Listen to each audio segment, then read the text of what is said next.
Estados Unidos de América utilizó por primera vez un arma secreta, una noticia que hoy sorprendió al mundo entero, pero que explica cómo Estados Unidos logró capturar tan fácilmente al dictador venezolano Nicolás Maduro. El New York Post, el periódico favorito de Donald Trump, informa hoy según datos de la Casa Blanca.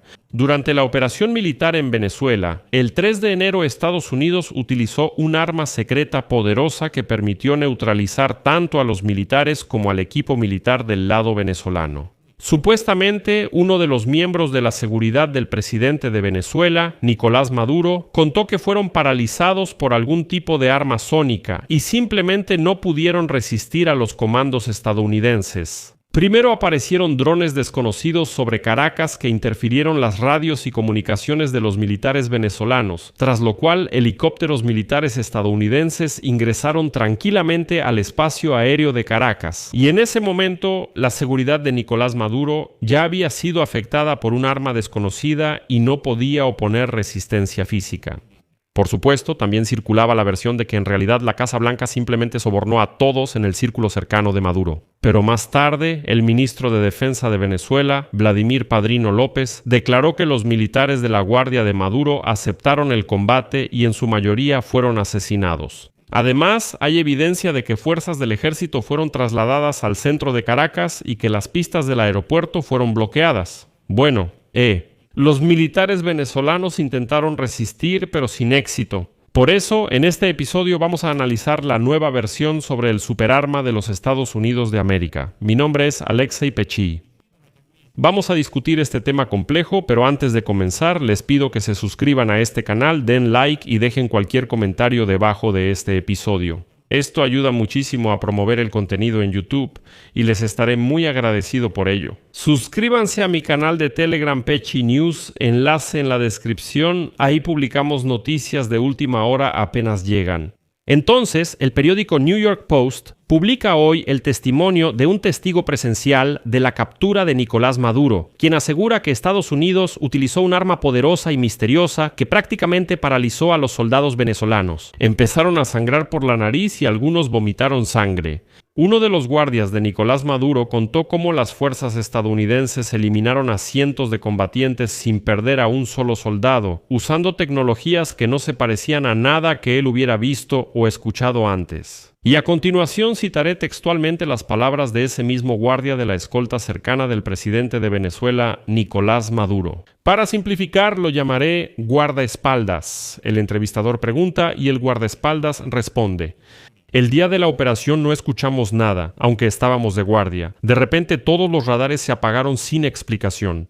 Lo siguiente que vimos fueron drones, muchos drones sobrevolando nuestras posiciones. ¿Cómo debíamos reaccionar ante eso?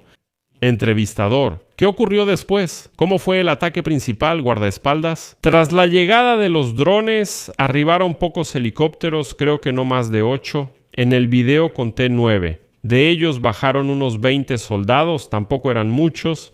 Sin embargo, estas personas tenían tecnología muy avanzada y no se parecían a ningún enemigo previo.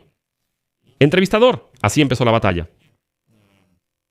Guardaespaldas. Sí, pero fue una verdadera masacre. Éramos cientos, pero no teníamos ninguna oportunidad. Disparaban con tanta precisión y rapidez que parecía que cada soldado disparaba 300 cartuchos por minuto. No podíamos hacer nada.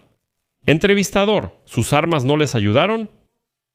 Guardia. Ninguna ayuda, porque no se trataba solo de las armas. En algún momento usaron algo, no sé cómo describirlo.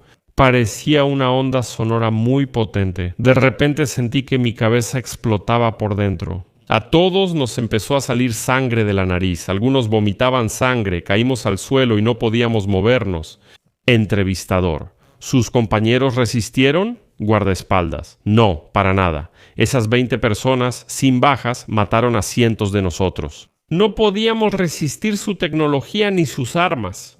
Lo juro, nunca había visto algo así. Ni siquiera podíamos levantarnos después de ese sonido, de esa arma o lo que fuera. Entrevistador. ¿Cree que la región debería reconsiderar antes de enfrentarse a los estadounidenses? Guardaespaldas.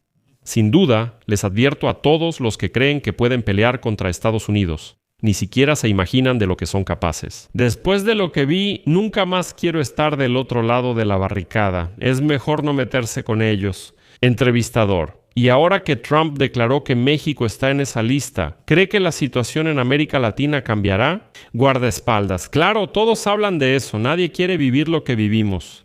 Ahora todos lo pensarán dos veces. Lo que pasó aquí no solo cambiará a Venezuela, sino a toda la región. Bueno, aquí cabe señalar que, según las estimaciones oficiales del Ministerio del Interior de Venezuela, como resultado del ataque del 3 de enero, murieron alrededor de 100 miembros de las fuerzas de seguridad venezolanas. Cuba Soparca informó la muerte de 40 de sus combatientes, sumando 140 fallecidos en total. Oficialmente no está claro si alguno de estos incidentes fue causado por esa arma misteriosa. Cabe destacar que la inteligencia estadounidense afirma desde hace tiempo que Estados Unidos posee desde hace años la tecnología de armamento de energía dirigida. Y una de las fuentes de inteligencia le dijo al New York Post que algunos sistemas realmente pueden causar, al menos algunos de los síntomas de los que habla el militar venezolano. Al mismo tiempo, surgió de inmediato la pregunta de por qué el ejército de Venezuela no resistió. La versión del soborno surgió en los primeros minutos.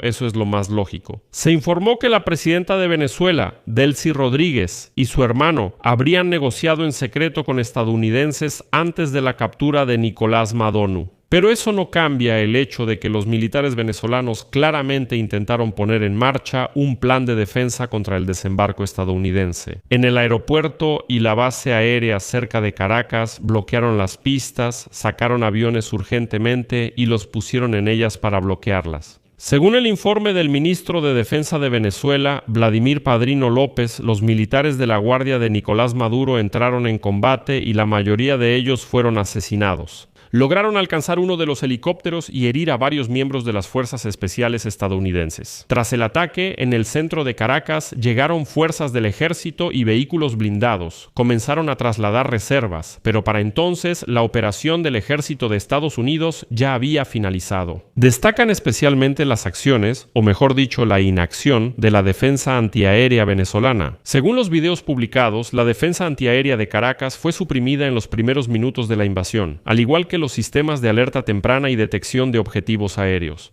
Se destruyeron los radares en las colinas cerca de la ciudad y las lanzaderas Buk, mientras que la División de Defensa Aérea S-300, a unos 100 kilómetros al sur de Caracas, quedó desorientada por la interferencia electrónica de las fuerzas estadounidenses. Además, los militares del ejército de Venezuela intentaron al menos una vez usar el sistema portátil de misiles antiaéreos Igla-S que los rusos les proporcionaron. Y, como se pudo ver, el misil no encontró su objetivo y simplemente explotó en una colina sobre la ciudad. La falta de uso masivo de sistemas portátiles antiaéreos puede deberse al efecto sorpresa y a las dificultades de control por el impacto de la guerra electrónica estadounidense. Los estadounidenses pudieron haber interferido comunicaciones, como dice el militar venezolano. Y, saben, Estados Unidos en realidad antes se dedicaba a derrocar y capturar jefes de Estado, incluso en países del Caribe. No hace falta ir lejos para ver ejemplos. En 1983, el ejército de Estados Unidos tomó el extraño país de Granada y a finales de 1989 y principios de 1990, Estados Unidos derrocó y capturó al dictador de facto de Panamá, Manuel Noriega. Y en ambos casos, Estados Unidos llevó a cabo operaciones militares conjuntas, acompañadas de combates urbanos, bajas entre los soldados y la población civil, destrucción a gran escala y así sucesivamente. Pero esta vez nada de eso sucedió, lo que lleva a pensar que Estados Unidos pudo haber utilizado algún tipo de arma nueva, porque toda esta operación fue demasiado limpia. Amigos, ¿ustedes qué opinan? ¿Pudieron los militares estadounidenses haber usado algún tipo de arma sónica o creen más bien que los estadounidenses simplemente sobornaron al entorno de Maduro? Escriban su opinión en los comentarios debajo de este video. Aquí lo dejaré, amigos. Si este episodio les pareció interesante y útil, pueden apoyar el trabajo de este canal de YouTube con cualquier donación, a través de los enlaces y datos en la descripción de este video o mediante el código QR que aparece en sus pantallas. Les agradeceré cualquier apoyo, eso es todo, cuídense, hasta luego, subtítulos creados por Dima Torsok.